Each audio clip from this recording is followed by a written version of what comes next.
here at Syracuse. Scott Simon says he was one of those kids. One of those kids who loved journalism from an early age. The kid who was always putting out what he called underground newspapers. On Tuesday night, Simon spoke to an audience of young journalists, students, and community members alike, discussing his observations on the current state of journalism and the industry's future.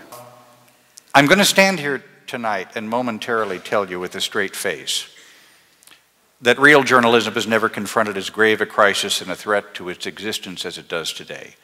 But that face is going to have to crack, because that's what everybody told me 25 years ago.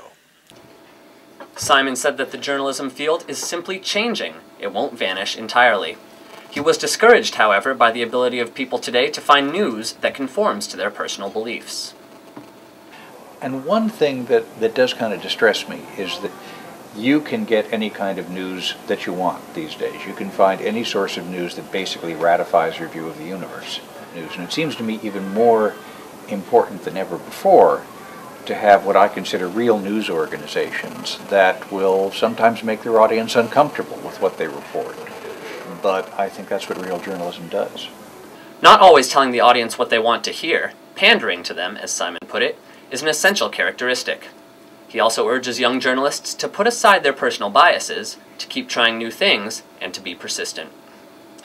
I really do think if you knock on enough doors, you'll eventually run into someone who's weak-willed enough to open it for you.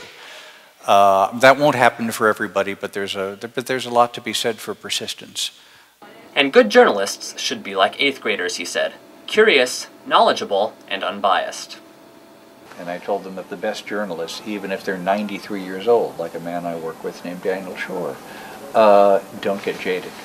Don't feel that every story they cover must resemble some other story that they've done. They keep alive that sense of being an 8th grader within them. Lorne, Fultonburg, CitrusTV News.